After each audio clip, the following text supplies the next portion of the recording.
Ma sœur a ridiculisé l'appareil auditif de ma fille. Mon père, c'est juste une blague, détend Théoï.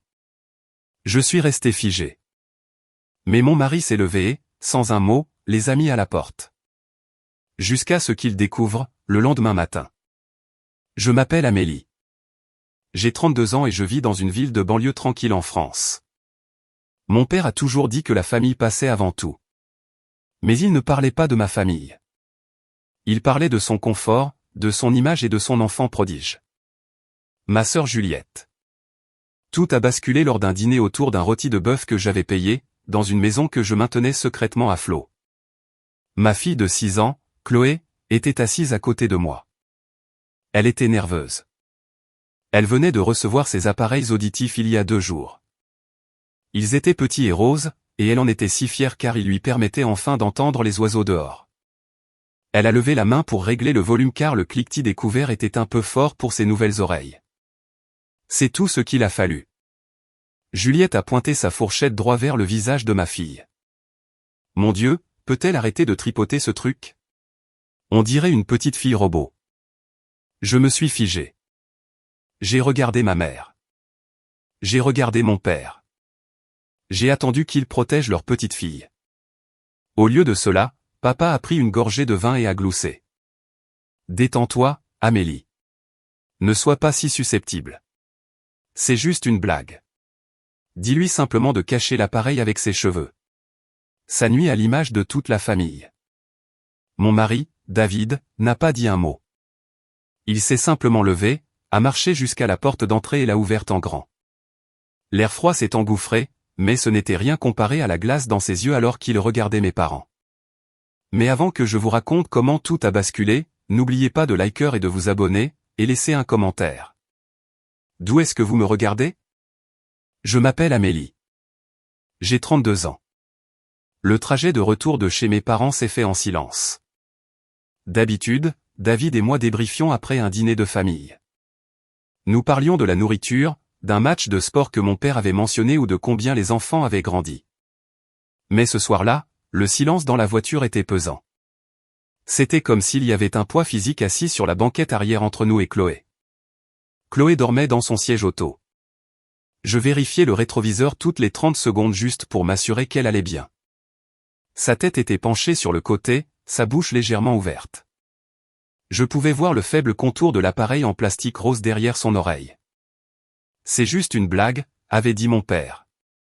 Les mots se répétaient dans ma tête comme un disque rayé. C'est juste une blague. Ne sois pas si susceptible.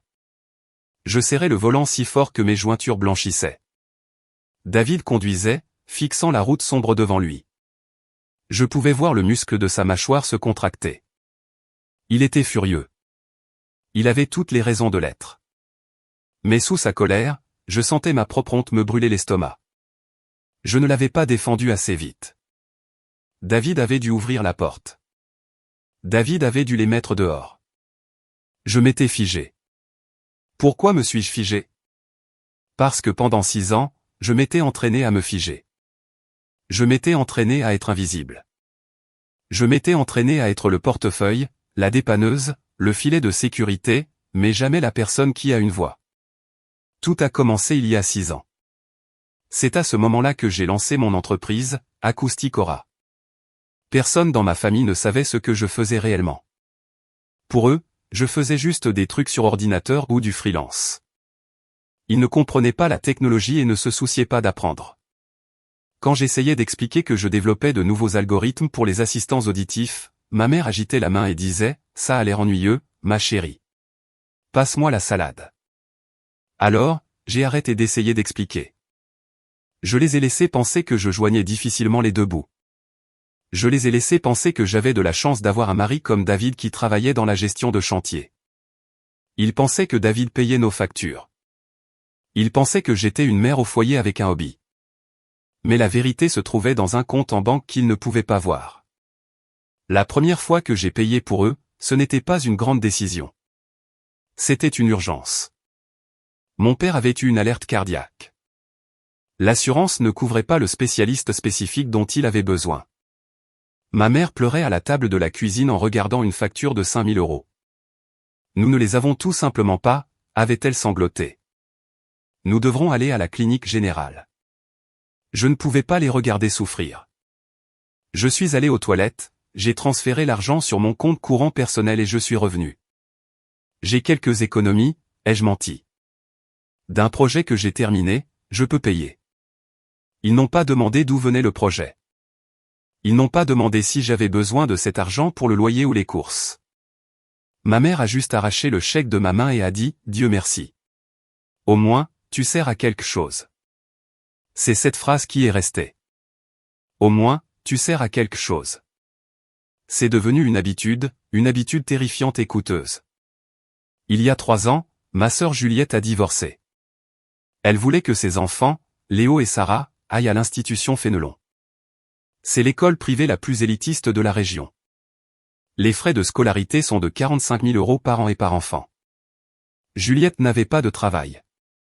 Elle avait une pension alimentaire, mais ce n'était pas suffisant pour Fénelon. Elle a organisé une réunion de famille. Elle a pleuré en disant que ses enfants avaient besoin de stabilité. Elle a regardé mes parents, qui étaient à la retraite et avaient un revenu fixe. Puis elle m'a regardé. « Amélie, dit-elle en s'essuyant les yeux. Tu n'as pas de prêt immobilier, n'est-ce pas? David a construit votre maison. Peut-être que tu pourrais contribuer. C'est pour l'héritage familial. » Je voulais hurler. Je voulais dire, mon mari a construit notre maison de ses mains, mais j'ai payé le terrain et les matériaux avec mon travail acharné. Mais je ne l'ai pas fait. J'ai regardé ma nièce et mon neveu. Je les aimais. Je ne voulais pas qu'ils souffrent parce que leur mère était irresponsable. D'accord, ai-je dit. Je m'occuperai des frais de scolarité. Le virement automatique est le mieux, a dit Juliette instantanément. Elle a arrêté de pleurer immédiatement. Je t'enverrai le RIB de l'école. 90 000 € par an pendant 3 ans. Cela fait 270 000 €. M'a-t-elle jamais dit merci? Non. Au dernier repas de Noël, elle a dit à table, c'est si difficile d'élever des enfants seuls. Je fais tout toute seule. Personne ne m'aide. J'étais assise juste là. Je mâchais ma dinde, avalant la rage en même temps que la viande sèche. J'avais payé pour l'éducation de ses enfants et elle prétendait que personne ne l'aidait. Puis il y a eu le club de golf. Mes parents en étaient membres depuis 30 ans. C'était toute leur vie sociale. Quand papa a pris sa retraite, les 18 000 € de frais annuels sont devenus un fardeau. Ils allaient démissionner. Je ne pouvais pas les laisser perdre leurs amis. J'ai mis en place un paiement automatique depuis mon compte professionnel. Je leur ai dit, ne vous inquiétez pas, je m'en suis occupé. Papa m'a tapé dans le dos. Brave fille. Garde le nom de la famille sur le casier. Il ne me traitait pas comme une fille qui a réussi. Il me traitait comme un distributeur automatique qui distribuait occasionnellement des faveurs. Puis il y a eu la voiture, la Mercedes de mon père. Il en avait besoin pour les apparences. Un autre leasing que j'ai pris en charge. Puis les traitements médicaux holistiques de ma mère qui n'étaient pas couverts par l'assurance. Une autre carte de crédit que je remboursais chaque mois. Et enfin, mon frère Thomas. Thomas était l'entrepreneur de la famille. Il avait lancé une brasserie artisanale, une salle de sport et un cabinet de conseil. Tous ont échoué. L'année dernière, il avait besoin d'un prêt relais de 50 000 € pour maintenir à flot sa dernière entreprise, une affaire de basket personnalisée. J'ai juste besoin d'un coup de pouce, Amélie, avait-il dit en me coinçant dans la cuisine. Tu sais ce que c'est. Tu fais ton petit boulot sur ordinateur. Tu sais, les affaires, c'est dur. Petit boulot sur ordinateur. Mon entreprise venait de signer un contrat avec 3 grands systèmes hospitaliers en Europe. Je gérais 200 employés. Mais pour Thomas, j'étais juste sa petite sœur qui faisait du travail sur ordinateur. Je lui ai donné l'argent. Je n'ai pas appelé ça un prêt. Je savais que je ne le reverrais jamais. J'ai fait le calcul dans ma tête pendant que nous roulions sur l'autoroute. Frais de scolarité, 270 000 €. Club de golf, 54 000 €. Voiture et frais médicaux, 80 000 €. Prêt de Thomas, 100 000 €. Plus d'un demi-million. J'avais dépensé plus d'un demi-million d'euros pour des gens qui venaient de traiter ma fille de robot. J'ai regardé David. Il conduisait toujours, les yeux fixés sur la route. Tu sais, dit David doucement, brisant le silence. Tu n'as pas acheté leur amour, Amélie. J'ai tressailli. Je sais. Tu as acheté leur tolérance, a-t-il dit. Sa voix n'était pas méchante. Elle était juste triste. Tu leur as versé un salaire pour nous tolérer. Et ce soir, ils ont décidé que le prix n'était pas assez élevé. J'ai fermé les yeux. Il avait raison. J'étais la bête de somme de la famille. Je tirais la charrette, et ils étaient assis à l'arrière, me fouettant pour aller plus vite tout en se moquant de la laideur du cheval. Ils supposaient que j'aidais parce que je n'avais pas le choix. Ils pensaient que j'étais désespéré d'obtenir leur approbation. Ils pensaient que j'étais faible. Ils n'avaient aucune idée que la sœur faible détenait les clés de tout leur style de vie. Nous sommes rentrés vers 20h30. La maison était calme. C'était notre sanctuaire. David a porté Chloé à l'intérieur. Elle s'est un peu réveillée quand il l'a détachée, se frottant les yeux avec ses petits poings. « On est à la maison ?» a-t-elle murmuré. « Oui, bébé » a dit David. Il lui a embrassé le front. « Nous sommes à la maison, en sécurité. » Il l'a montée dans sa chambre. J'ai suivi, portant son petit sac à dos avec ses livres de coloriage et les piles de rechange pour ses appareils auditifs. Mes jambes me semblaient lourdes. Chaque marche de l'escalier me semblait être l'ascension d'une montagne. Je suis allé dans la salle de bain pour préparer le bain. J'ai fait couler l'eau, regardant la vapeur monter. J'ai essayé de laver la soirée de ma peau. J'ai frotté mes mains, mais je me sentais toujours sale. Je sentais la crasse des mots de ma famille s'accrocher à moi. Fille robot, cache-le.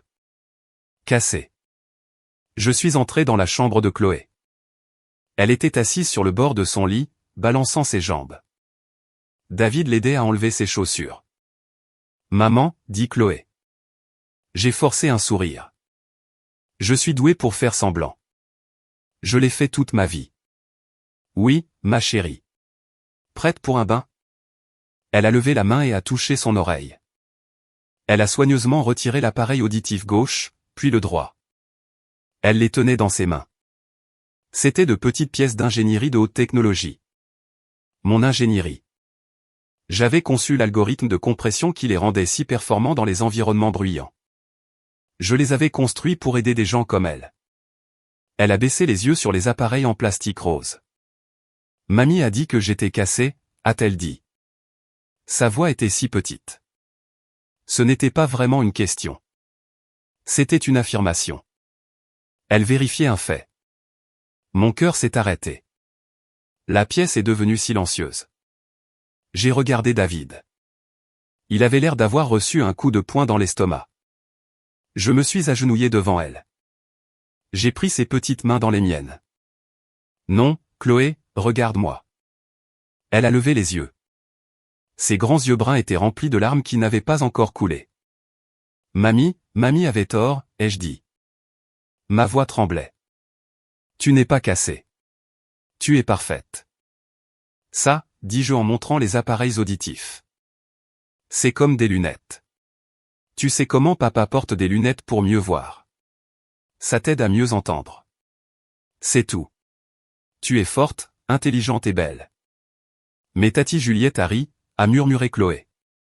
Une seule larme a roulé sur sa joue. Elle a dit que je ressemblais à un robot. Est-ce que j'ai l'air effrayante? Je l'ai prise dans mes bras. J'ai enfoui mon visage dans ses cheveux pour qu'elle ne m'entende pas halter. J'ai ressenti une rage si chaude qu'elle m'a presque brûlé. Ce n'était pas l'agacement que je ressentais au dîner. C'était une fureur primale de mère ours. Ils ne m'avaient pas seulement insulté. Ils avaient planté une graine de honte dans ma fille de 6 ans. Ils avaient pris sa confiance, qui était si nouvelle, si fragile, et l'avaient écrasée pour s'amuser. Tu n'as pas l'air effrayante, lui ai-je dit en me reculant et en la regardant dans les yeux. Tu ressembles à une super-héroïne. Tu as une ouïe bionique. Ça te rend spécial. Elle a reniflé. Vraiment? Vraiment. Je l'ai aidé à prendre son bain. Je l'ai mise en pyjama. Je lui ai lu 2 histoires au lieu d'une. Je suis resté dans sa chambre jusqu'à ce que sa respiration se ralentisse et qu'elle s'endorme. Je suis resté longtemps près de sa porte, la regardant dormir. Le clair de lune entrait par la fenêtre. Elle avait l'air si paisible. Puis je me suis souvenu du tableur. Je suis sorti de sa chambre et j'ai fermé doucement la porte. David était dans le couloir. Il était appuyé contre le mur, les bras croisés. Elle a tout entendu, a dit David. Je sais, ai-je répondu. Amélie, nous ne pouvons pas y retourner, a-t-il dit. Peu importe qui ils sont. Peu importe si c'est ton sang. Ils sont un poison. Si nous y retournons, nous disons à Chloé que c'est normal que les gens la traitent comme ça. J'ai regardé mon mari. Il était la seule famille dont j'avais besoin. Lui et Chloé. Nous n'y retournerons pas, ai-je dit. Ma voix était ferme. Ça m'a surprise. Et ils ne traiteront plus jamais personne comme ça. Qu'est-ce que tu veux dire? Je veux dire, dis-je en passant devant lui en direction de mon bureau à domicile. J'en ai fini d'être le distributeur de billets. J'en ai fini de porter le fardeau. Je vais lâcher le poids. Amélie, a prévenu David. Si tu les coupes, ils vont exploser. Ça va être moche. Que ce soit moche, ai-je dit. C'est moche pour moi depuis 30 ans. Maintenant, c'est leur tour. Je suis entré dans mon bureau. C'était une pièce élégante et moderne. J'avais 3 moniteurs installés. C'était le centre de commandement d'Acoustic Aura. C'est ici que je gérais une chaîne d'approvisionnement mondiale. C'est ici que je prenais des décisions de direction qui affectaient des millions d'euros. Ici, je n'étais pas la petite sœur. Ici, j'étais la PDG. Je me suis assise dans mon fauteuil en cuir. Le cuir était frais contre mon dos. J'ai réveillé mon ordinateur. Les écrans se sont allumés, illuminant la pièce sombre. Il était temps de regarder les chiffres. Il était temps de regarder la vérité. Le fichier s'appelait synthèse-soutien-familial.xlsx. Je détestais ce fichier. Je l'avais créé il y a 4 ans pour suivre où allait mon argent, principalement pour des raisons fiscales et pour ma propre santé mentale. J'ai cliqué dessus. Il s'est ouvert instantanément. Une grille de cellules colorées et de chiffres sans fin. J'ai fait défiler vers le bas. Ligne 4, Fonds éducation Juliette, statut, actif. Prélèvement automatique mensuel, 7 500 €. J'ai fixé le chiffre. 7 500 € par mois. C'était plus que ce que la plupart des gens gagnaient en 3 mois. Je payais ça pour que Juliette puisse conduire son Range Rover jusqu'à la sortie de l'école et se vanter que ses enfants allaient à Fénelon. Je me suis souvenu du visage de Juliette au dîner ce soir-là. La façon dont elle a pointé sa fourchette. La façon dont elle a ricané. Fille robot. Ma main s'est déplacée vers la souris. Je ne me sentais pas triste. Je ne me sentais pas coupable. Je me sentais froide. Je me sentais précise. J'ai ouvert mon portail bancaire dans une fenêtre séparée. Je me suis connecté. L'interface était familière. J'ai navigué vers les virements récurrents. Le voilà. Institution Fénelon. J'ai cliqué sur Modifier, puis sur Annuler la série. Une boîte de dialogue est apparue. Êtes-vous sûr de vouloir annuler ce paiement récurrent? Oui, ai-je dit à voix haute dans la pièce vide. J'en suis sûr. Clic. Statut, annulé. Je suis retourné au tableur. J'ai surligné la ligne en rouge. Ensuite, ligne 12. Adhésion club de golf maman et papa. Statut, actif. Prélèvement automatique mensuel, 1500 €. J'ai pensé à mon père. C'est juste une blague. Ne sois pas si susceptible. Il se souciait plus de son handicap au golf que de la dignité de sa petite fille. Il voulait le prestige du club, mais il ne voulait pas de la fille qui payait pour ça. Il voulait l'argent, mais il ne voulait pas de la connexion. Très bien, il pouvait avoir la connexion, ou plutôt son absence. Je suis allé à l'onglet de la banque, j'ai trouvé le virement du club de golf. Clic. Annulé. Confirmé. Disparu. J'ai ressenti une étrange sensation dans ma poitrine. Mon cœur battait plus lentement, pas plus vite. C'était une libération. Chaque clic était comme couper un lourd sac de sable d'une montgolfière. Je devenais plus légère. Ligne 15, leasing Mercedes Papa, statut, actif. Paiement automatique. Annulé. Ligne 22, spécialiste Dr Martin Maman. Statut, actif. Carte de crédit enregistrée. Je me suis connecté au portail de la carte de crédit. J'ai retiré ma carte de la liste des utilisateurs autorisés pour la clinique. Annulé. Ligne 30. Prêt de soutien entreprise Thomas. Statut, virement mensuel 2000 €. Thomas, mon grand frère, celui qui m'enfermait dehors quand nous étions enfants, celui qui m'a dit que mon idée d'entreprise était mignonne, mais qu'elle ne se développerait jamais. Il utilisait mon argent pour payer le loyer d'un entrepôt pour des chaussures que personne n'achetait. Je n'ai pas seulement annulé le virement. J'ai appelé la ligne automatisée de la banque pour faire opposition sur le chèque qui devait partir demain matin. Clic. Annulé. Confirmé. J'ai parcouru la liste. Abonnement Netflix, forfait téléphonique, le paysagiste qui s'occupait du jardin de mes parents, le service de nettoyage pour la maison de Juliette. Je payais pour tout ça. Je les avais enveloppés dans du coton et les avais isolés du monde réel. J'avais créé des monstres. Je les avais nourris, et quand ils sont devenus grands et forts, ils ont essayé de manger mon enfant. Ça m'a pris 45 minutes. Quand j'ai eu fini, la colonne d'actifs était vide. L'onglet des paiements programmés de mon compte bancaire était vide. Je me suis adossé à mon fauteuil. La pièce était silencieuse. Mon téléphone était posé sur le bureau. Il était noir et silencieux. Il était 23 heures. Ils dormaient tous. Ils dormaient dans des lits que j'avais payés, rêvant de rêves que je subventionnais.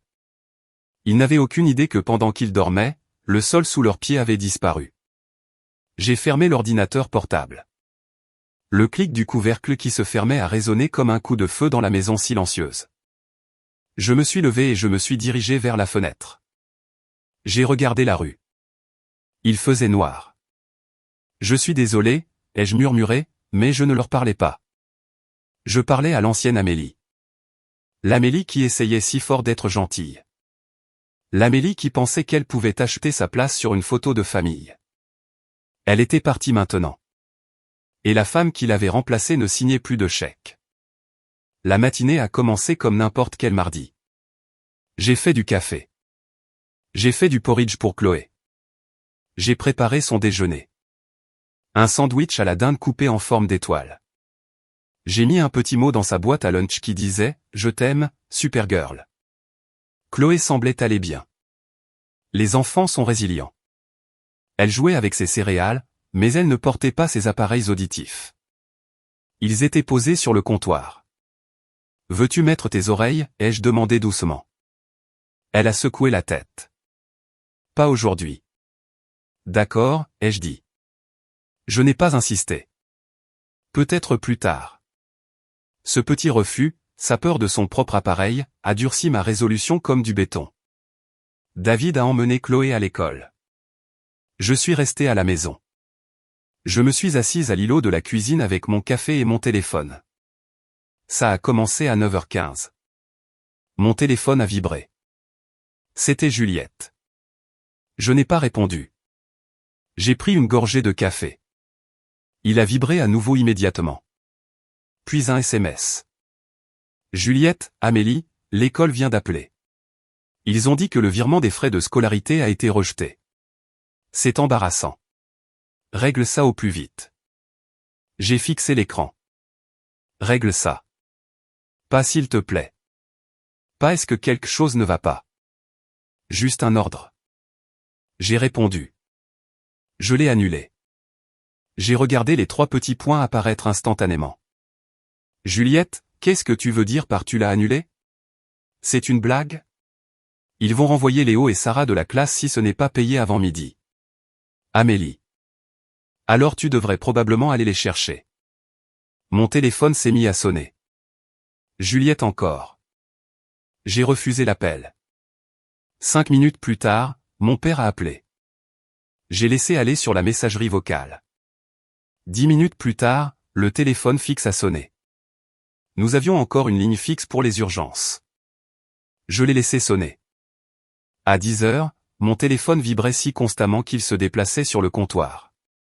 Maman, Amélie, le cabinet du docteur Martin a dit que la carte a été refusée. Je suis à la réception. C'est humiliant. Appelle-les maintenant. Thomas, yo, le virement n'est pas passé. J'ai un fournisseur qui attend. Qu'est-ce qui se passe? Papa, décroche ce téléphone.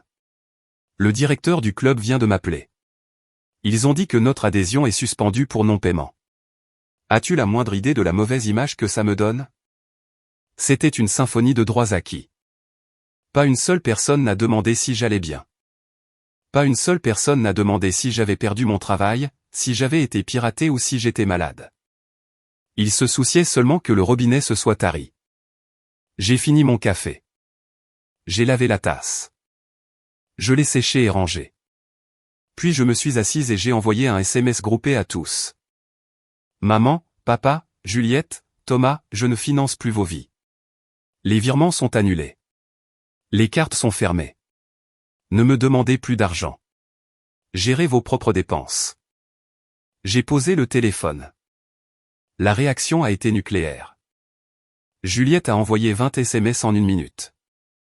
Elle m'a traité d'égoïste, de cruel, de monstre. Elle a dit que je punissais des enfants innocents.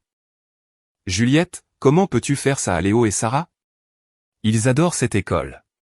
Tu détruis leur avenir à cause d'une petite blague au dîner. Tu es psychotique.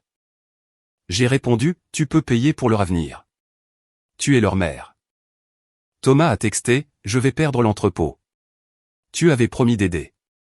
Nous avions un accord. J'ai répondu, nous n'avions pas d'accord. Je te faisais un cadeau. Le cadeau est terminé. Mon père a laissé un message vocal. Je l'ai écouté sur haut-parleur. Sa voix tremblait de rage. Amélie, écoute-moi bien. Tu règles ça tout de suite. Tu ne mets pas cette famille dans l'embarras. Tu ne nous tiens pas par l'argent comme une espèce de tyran. Tu débloques ces comptes ou ne te donnes même pas la peine de venir à Noël. J'ai ri. C'était un son sec, sans humour. Noël? Ils pensaient que me menacer avec moins de temps avec eux était une punition. David, ai-je appelé? David venait de rentrer. Oui. Nous sommes libres pour Noël, ai-je dit. Il a regardé mon téléphone, qui s'illuminait comme une boule à facettes. Il a regardé l'expression calme sur mon visage. Ils ont remarqué, a-t-il demandé. Oh, ils ont remarqué, ai-je dit. Juliette se fait virer de Fénelon. Papa a perdu le club. Maman est coincée chez le médecin. Est-ce que ça va? A demandé David. Il s'est approché et a posé ses mains sur mes épaules. J'ai pris une profonde inspiration. Est-ce que j'allais bien? Ma famille me détestait. Ils m'insultaient.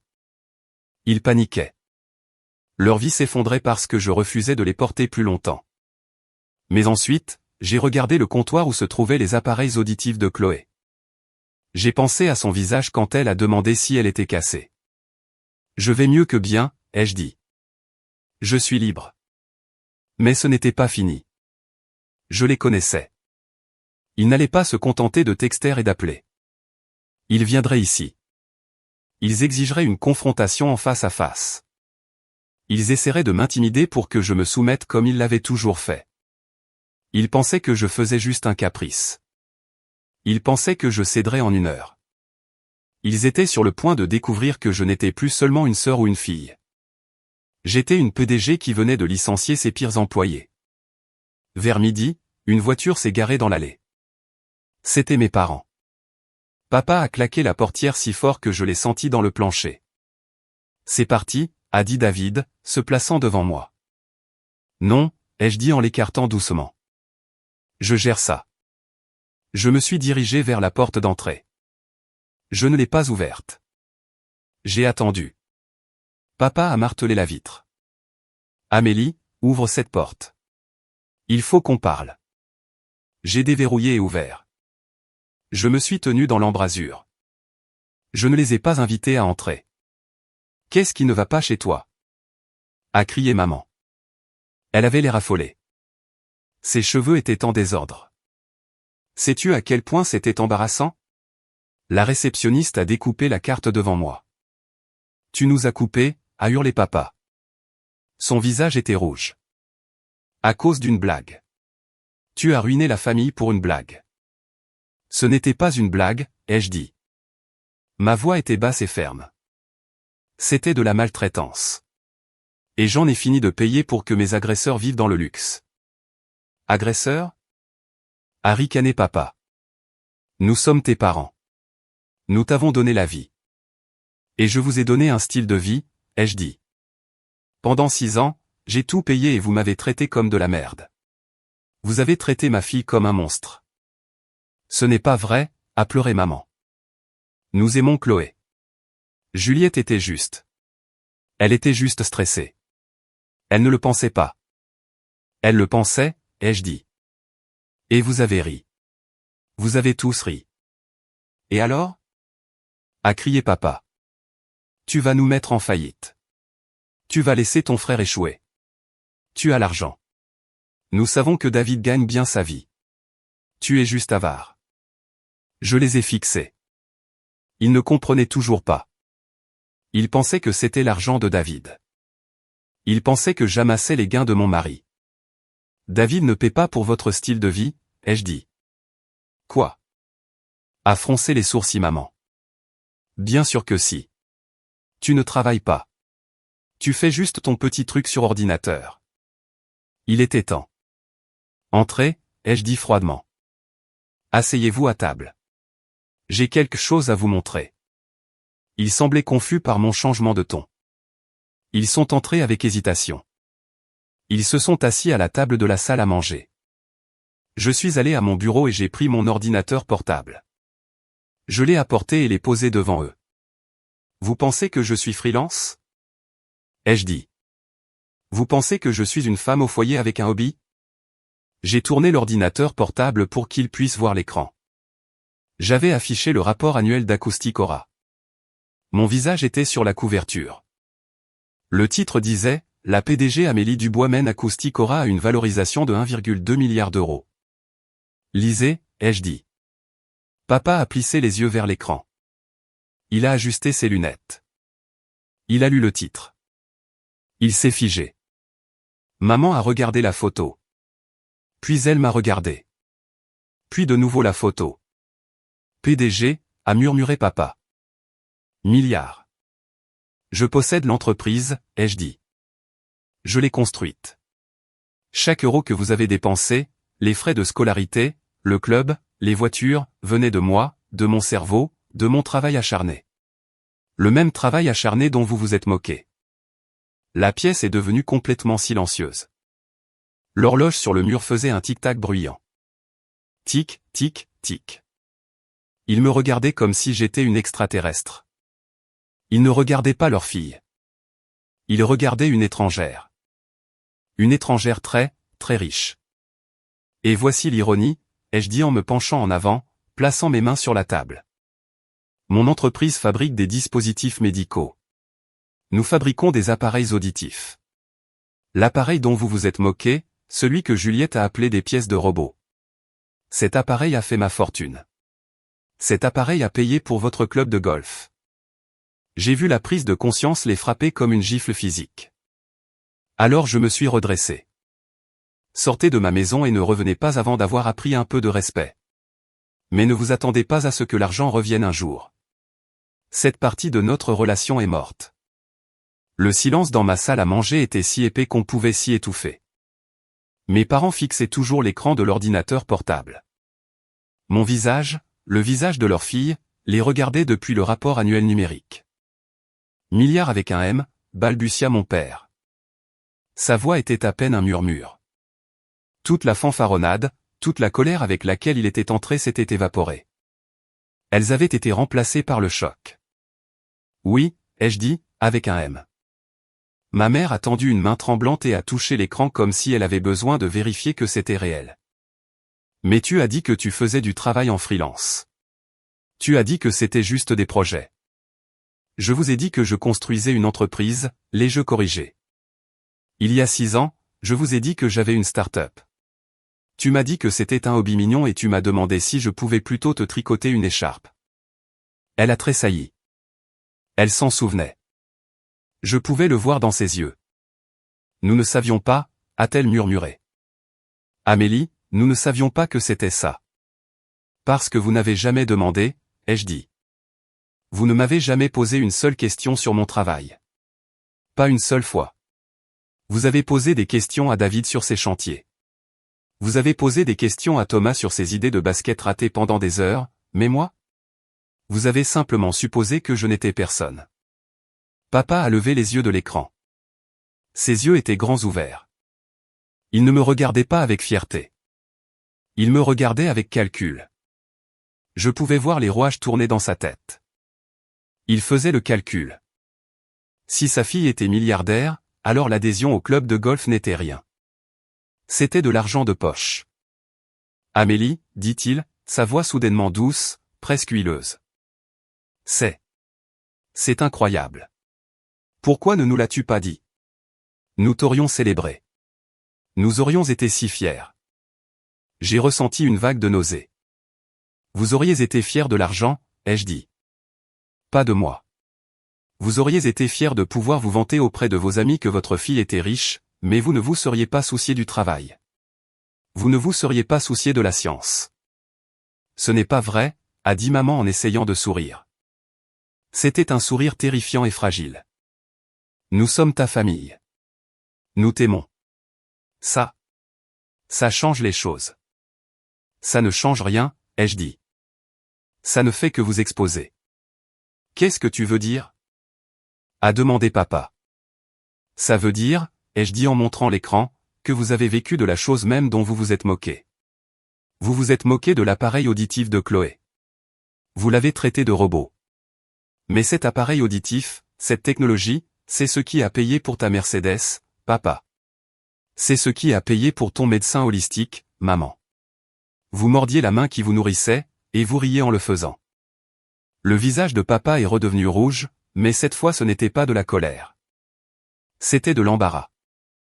Un embarras profond et humiliant. Il a réalisé à quel point il avait l'air petit. Nous plaisantions juste, a-t-il marmonné à nouveau, mais l'excuse semblait faible même à ses propres oreilles. Vous ne plaisantiez pas, ai-je dit. Vous étiez cruel. Et maintenant, la blague est terminée. Juste à ce moment-là, mon téléphone a vibré sur la table. C'était Juliette, puis Thomas. Il vous envoie des SMS, n'est-ce pas? Ai-je demandé. Maman a hoché la tête. Juliette est à l'école. Elle ne peut pas obtenir les bulletins scolaires si le solde n'est pas payé. Elle ne peut pas les inscrire à l'école publique sans les bulletins. Cela ressemble à un problème pour Juliette, ai-je dit. Amélie, a dit papa en se levant. Il a essayé de paraître autoritaire, mais ses genoux tremblaient. Tu dois régler ça. Tu as cet empire. Tu as de l'argent à ne plus savoir qu'en faire. Pour toi, payer ses frais de scolarité, c'est comme acheter une tasse de café. Ne sois pas mesquine. Paie juste et nous pourrons tous passer à autre chose. Mesquine? Ai-je ri. Vous pensez que c'est une question d'argent? Vous pensez que je me soucie de l'argent? Je me suis dirigé vers la fenêtre. J'ai regardé l'allée où se trouvait leur voiture. La voiture que j'avais payée. Je vous aurais tout donné, ai-je dit doucement. Je vous ai tout donné. Je vous aurais acheté une maison. J'aurais envoyé tous vos petits-enfants à l'université. Je me serais occupé de vous jusqu'au jour de votre mort. Je ne me souciais pas du coup. Je me suis retourné pour leur faire face. Mais vous avez blessé ma fille. Vous lui avez fait sentir qu'elle était cassée. Et on ne peut pas acheter le pardon pour ça. Pas même avec 1 milliard d'euros. C'est une enfant, a crié papa. Elle oubliera. Elle n'oubliera pas, ai-je dit. Et moi non plus. J'ai montré la porte. Partez. Le leasing de la Mercedes se termine le mois prochain. Je ne le renouvelle pas. Vous devriez peut-être commencer à chercher une Honda d'occasion. Mon père a ouvert la bouche pour crier, mais il a regardé mon visage et s'est arrêté. Il a vu quelque chose qu'il n'avait jamais vu auparavant. Il n'a pas vu sa fille paillasson. Il a vu une PDG. Il a vu le pouvoir. Il a attrapé le bras de ma mère. Viens, Hélène. Allons-y. Mais, a commencé maman. Allons-y, a-t-il claqué. Ils sont sortis. Ils avaient l'air plus petits qu'à leur arrivée. Ils avaient l'air vieux. J'ai fermé la porte derrière eux et je l'ai verrouillée. J'ai appuyé mon front contre le bois frais. Mon cœur battait la chamade, mais mes mains étaient stables. Je l'avais fait. J'avais révélé le secret. Et le regard sur leur visage, le choc, la cupidité, la honte, valaient chaque centime que j'avais jamais dépensé. Les 2 semaines suivantes ont été une leçon magistrale sur les conséquences. Je n'ai rien fait de malveillant. Je ne les ai pas poursuivis en justice. Je ne les ai pas calomniés. J'ai simplement arrêté. J'ai retiré mes mains du volant de leur vie et, sans que je dirige, ils se sont écrasés immédiatement. Juliette a été la première à tomber. Elle ne pouvait pas payer les frais de scolarité de Fénelon. Elle a essayé de négocier avec le directeur. Elle a essayé de pleurer dans son bureau, mais les écoles privées sont des entreprises. Pas d'argent, pas de place. Elle a dû retirer Léo et Sarah en milieu de semestre. C'était un scandale de petite ville. Tout le monde savait. La mère parfaite qui méprisait tout le monde remplissait soudainement des papiers pour l'école primaire publique locale. J'ai appris par une amie que Juliette avait fait une crise de nerfs au supermarché lorsque sa carte avait été refusée pour une bouteille de vin cher. Elle a dû la reposer. Thomas a suivi. Mon frère, l'entrepreneur, sans mon injection mensuelle d'argent, le loyer de son entrepôt n'a pas été payé. Le propriétaire l'a mis à la porte en 3 jours. Thomas a essayé de m'appeler 50 fois. J'ai bloqué son numéro. Il a dû déménager toutes ses chaussures invendues dans son garage. Sa femme, qui s'était habituée au style de vie que je finançais, était apparemment furieuse. Elle lui a dit de trouver un vrai travail. Pour la première fois de sa vie, à 34 ans, Thomas a dû mettre à jour son CV. Il a trouvé un emploi de chef d'équipe dans une agence de location de voitures. C'était un travail honnête.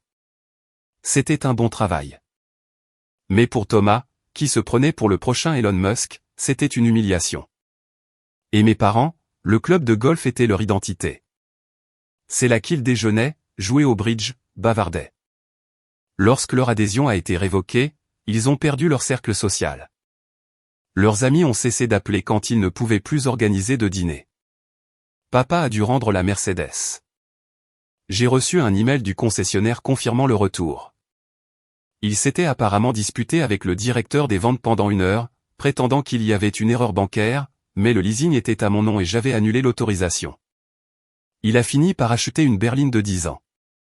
Les traitements holistiques de maman se sont arrêtés. Elle a dû aller voir un médecin généraliste de son réseau d'assurance. Elle s'est plainte à qui voulait l'entendre que sa fille l'avait abandonnée. Mais voici le truc avec les petites villes. Les gens parlaient, les gens me connaissaient. Ils connaissaient David.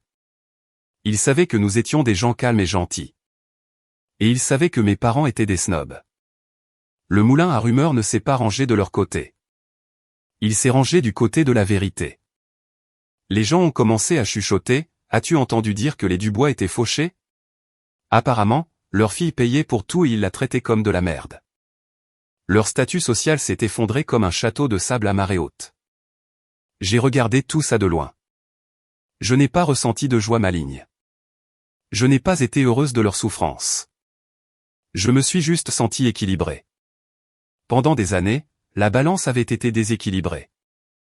Ils prenaient, je donnais. Ils blessaient, je guérissais. Maintenant, la balance était équilibrée. Ils vivaient la réalité de leur propre choix. Un après-midi, j'étais au parc avec Chloé. Elle était sur les balançoires, poussant ses jambes de plus en plus haut. Elle portait ses appareils auditifs. Elle les avait remis 3 jours après le dîner. « Regarde, maman, je vole !» a-t-elle crié. « Je te vois. » ai-je répondu. J'ai vu une femme s'approcher de moi. C'était Madame Garcia, une des amies de bridge de ma mère du club. Je me suis tendu. Je m'attendais à une confrontation. Madame Garcia s'est arrêtée près du banc. Elle m'a regardé, puis Chloé. C'est une belle petite fille, Amélie, a dit Madame Garcia. Merci, ai-je dit avec méfiance. Votre mère nous a dit. Nous a dit certaines choses, a dit Madame Garcia. Elle a hésité. Elle a dit que vous leur aviez coupé les vivres. Elle a dit que vous étiez cruel. Je n'ai rien dit. Je l'ai juste regardé. Mais ensuite, a continué Madame Garcia, j'ai vu comment votre père a crié sur le serveur la semaine dernière avant qu'on leur demande de partir. Et je me suis souvenu comment il parlait de vous. Toujours la pauvre Amélie. Toujours. Amélie n'a pas grand-chose dans sa vie. Elle a secoué la tête. Je pense. Je pense que vous avez probablement fait ce qu'il fallait. Bravo, ma petite. Elle s'est éloignée. J'ai expiré un souffle que je ne savais pas que je retenais. Je n'étais pas la méchante. Je n'étais pas la mauvaise personne. J'étais juste une femme qui s'était enfin affirmée. Mon avocat m'a appelé quelques jours plus tard. Amélie, dit-il, votre père a contacté mon cabinet. Il demande s'il y a un moyen de restructurer les paiements de soutien. Il appelle ça une pension familiale. J'ai ri. Il veut un salaire pour être mon père. Essentiellement, a dit l'avocat. Il dit qu'ils se sont habitués à un certain niveau de vie. Dites-lui, ai-je dit, que le niveau a changé. Dites-lui que la banque d'Amélie est fermée en permanence. Et s'il vous contacte à nouveau, facturez-lui l'heure. Compris, a dit l'avocat. Et Amélie. Oui. Je suis fier de vous. La plupart des clients cèdent. Vous êtes forte. Je dois l'être, ai-je dit en regardant Chloé sauter de la balançoire et atterrir dans le sable en riant. J'ai quelqu'un qui me regarde. 3 semaines après le dîner, un mardi soir pluvieux, la sonnette a retenti. David était au travail. Chloé était dans le salon à regarder des dessins animés. J'ai regardé le flux de la caméra de sécurité sur mon téléphone. C'était ma mère. Elle était seule. Elle ne portait pas son trench coat de créateur habituel. Elle portait un simple imperméable. Elle avait l'air mouillée et petite. J'ai hésité à ne pas ouvrir la porte, mais c'était ma mère et elle était seule. J'ai ouvert la porte. Qu'est-ce que tu veux? Elle n'est pas entrée en force. Elle n'a pas crié. Elle est juste restée là, frissonnant légèrement. Je peux entrer? A-t-elle demandé. Juste pour 1 minute. Je promets que je ne resterai pas. Je me suis écarté. 1 minute. Elle est entrée dans le vestibule. Elle n'est pas allée plus loin. Elle a fait couler de l'eau sur le tapis. Elle a regardé autour de la maison, ma maison, comme si elle la voyait pour la première fois. Elle a remarqué les œuvres d'art. Elle a remarqué le calme. Je ne savais pas, a-t-elle dit. Sa voix était tremblante. Tu ne savais pas quoi? Je ne savais pas que tu étais ça, dit-elle en faisant un vague geste en l'air. Je ne savais pas que tu avais réussi. Je ne savais pas que tu étais forte. J'ai toujours été forte, maman, ai-je dit. Tu n'as juste pas regardé. Elle a baissé les yeux sur ses mains. Ton père, il est en colère. Il est si en colère. Il se sent comme un imbécile. Il devrait, ai-je dit. La voiture lui manque, a-t-elle dit. Une faible tentative de blague. Je n'ai pas souri. Nous me manquons, a-t-elle dit. Des larmes ont commencé à monter à ses yeux. Les dîners du dimanche me manquent. La famille réunie me manque. Nous n'étions pas réunis, maman, ai-je dit doucement. Nous étions dans la même pièce, mais nous n'étions pas ensemble. Tu étais avec Juliette. Tu étais avec Thomas. J'étais juste le personnel. J'étais le sponsor. Ce n'est pas vrai, a-t-elle sangloté. Je t'aimais. Vraiment? Ai-je demandé. M'as-tu aimé quand tu as laissé Juliette se moquer de Chloé? M'as-tu aimé quand tu m'as dit de cacher le handicap de ma fille pour ne pas te mettre dans l'embarras? Elle a tressailli. La vérité l'a frappée durement. J'essayais. J'essayais de maintenir la paix, a-t-elle balbutié. Juliette a toujours été difficile. Je voulais juste que tout le monde s'entende bien. Alors tu m'as sacrifié, ai-je dit. Tu as sacrifié Chloé pour que Juliette soit contente. Ce n'est pas la paix, maman. C'est de la trahison. Elle s'est mise à pleurer plus fort. Je suis désolé, Amélie. Je suis tellement désolé. J'ai tout gâché. Nous avons tous tout gâché. C'était la première fois en 30 ans que j'entendais ma mère s'excuser. Ça semblait sincère. Elle avait l'air brisée. Une partie de moi, la petite fille en moi, voulait la serrer dans ses bras, voulait dire, c'est bon. Je vais arranger ça. Tiens, un chèque. Arrête de pleurer. Mais j'ai regardé dans le salon. J'ai vu l'arrière de la tête de Chloé. Je l'ai vu ajuster son appareil auditif sans honte. J'accepte tes excuses, ai-je dit. Maman a levé les yeux, l'espoir illuminant son visage. Vraiment? Alors, on peut arranger ça? On peut revenir à comme c'était avant. Non, ai-je dit. L'espoir a disparu. Je te pardonne, ai-je dit, pour ma propre paix. Je te pardonne d'avoir été faible. Je te pardonne de ne pas nous avoir protégés. Mais nous ne reviendrons pas en arrière. Tu n'as plus accès à ma vie. Tu n'as plus accès à ma fille. Mais la famille, a-t-elle murmuré. La famille se protège, ai-je dit. Vous ne nous avez pas protégés. Tu peux appeler pour les anniversaires. Nous viendrons peut-être pour Noël dans quelques années. Mais l'argent, le soutien, l'accès constant, c'est fini pour toujours. Elle m'a regardé fixement. Elle a réalisé que je ne la punissais pas. J'établissais une limite permanente, en béton. Et maman, ai-je ajouté. Oui. Tu as dit que tu ne savais pas que j'avais réussi. Tu as dit que c'est pour ça que tu m'as traité comme ça. Elle a hoché la tête. Ça rend les choses pires, ai-je dit. Tu ne m'as pas accordé de valeur quand tu pensais que je n'avais rien. Pourquoi l'argent changerait-il ça? Si tu ne m'aimes que parce que je suis PDG, tu ne m'aimes pas du tout. Elle est restée là longtemps. Le silence s'est étiré. Finalement, elle a hoché la tête. Elle a compris. D'accord, a-t-elle murmuré. D'accord. Elle s'est retournée et a ouvert la porte. La pluie tombait toujours. Au revoir, Amélie, a-t-elle dit. Au revoir, maman, ai-je dit. Elle est sortie vers sa voiture. Je l'ai regardée s'éloigner. Je ne me sentais pas triste. Je me sentais propre. Je me sentais comme si une blessure qui avait été infectée pendant des années était enfin nettoyée et recousue. Elle laisserait une cicatrice, mais elle guérirait. 6 mois ont passé. Le changement dans notre maison était physique. L'air semblait plus léger. Nous rions plus. Sans le fardeau financier des Dubois, mes économies se sont accumulées. Mais plus important encore, sans le fardeau émotionnel, mon énergie est revenue. J'ai consacré cette énergie à Chloé, et je l'ai consacrée à mon travail.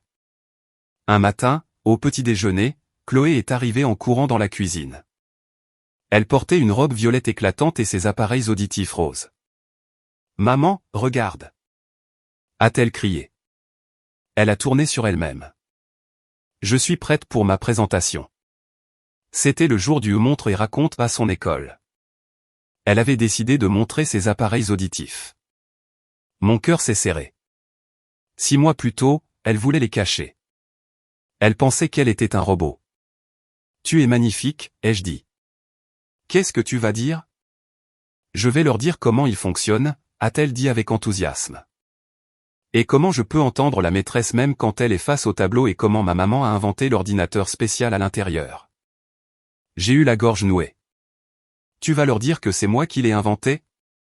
Oui, a-t-elle dit. Parce que tu es un génie. Je l'ai attrapée et je l'ai serrée fort dans mes bras. C'est toi le génie, bébé. Je l'ai conduite à l'école. Je l'ai accompagnée jusqu'à sa classe. J'ai regardé par la fenêtre alors qu'elle se tenait devant 20 enfants. Elle a enlevé son appareil auditif. Elle l'a tenu en l'air. Elle n'avait pas peur. Elle n'avait pas honte. Elle était fière. Ceci est ma super oreille, a-t-elle dit à la classe. Ça m'aide à entendre mieux que vous.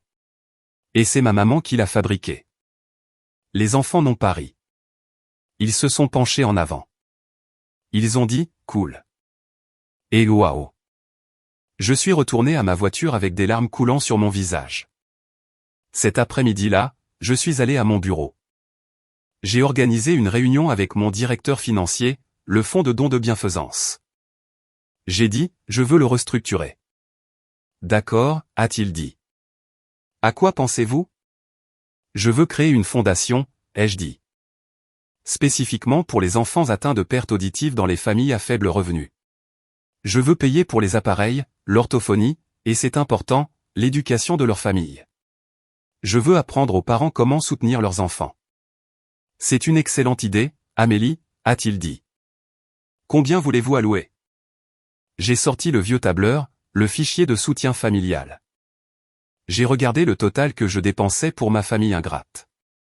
Frais de scolarité, voiture, club.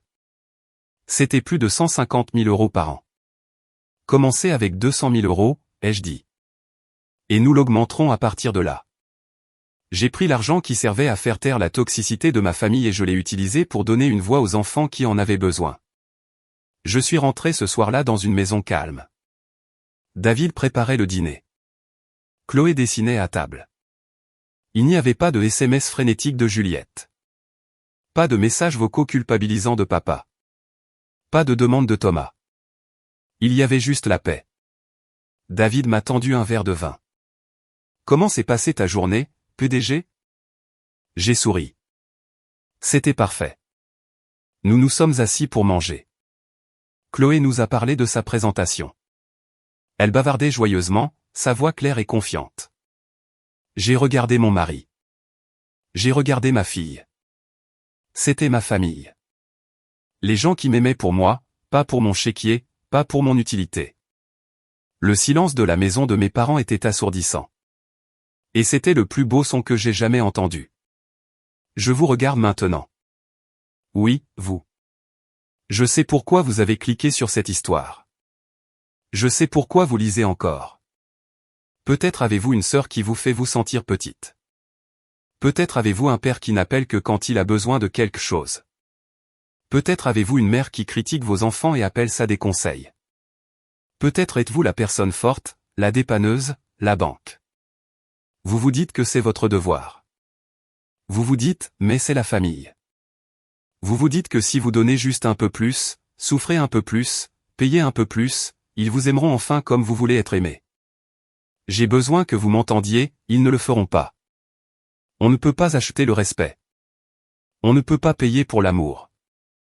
Et vous ne devriez jamais, au grand jamais, financer votre propre maltraitance. Il m'a fallu 30 ans pour l'apprendre. Il a fallu voir le chagrin de ma fille pour enfin me réveiller. N'attendez pas aussi longtemps. Si votre famille se moque de votre enfant, s'il minimise vos difficultés, s'il profite de votre force mais rabaisse votre valeur, partez. Fermez le portefeuille. Bloquez le numéro. Verrouillez la porte. Ce sera effrayant. Ils crieront. Ils vous traiteront d'égoïste. Ils essaieront de vous faire sentir comme la méchante de leur histoire. Laissez-les faire. Parce que dans votre histoire, vous êtes l'héroïne. Vous êtes la protectrice. Vous ne les abandonnez pas. Vous vous choisissez, vous-même. Vous choisissez votre paix. Vous choisissez de garder votre énergie pour les personnes qui la méritent vraiment. J'ai perdu une famille de sangsues et j'ai gagné une vie de liberté. Ma fille sait qu'elle n'est pas cassée. Mon mari sait qu'il est mon partenaire, pas mon distributeur de billets. Et je sais que je suis suffisante. Juste moi. Pas Amélie la PDG, pas Amélie la sauveuse, juste Amélie. Et ça vaut plus que tout l'argent du monde. Alors prenez une profonde inspiration. Regardez le tableur de votre vie. Et n'ayez pas peur de cliquer sur Annuler. Votre paix vous attend de l'autre côté.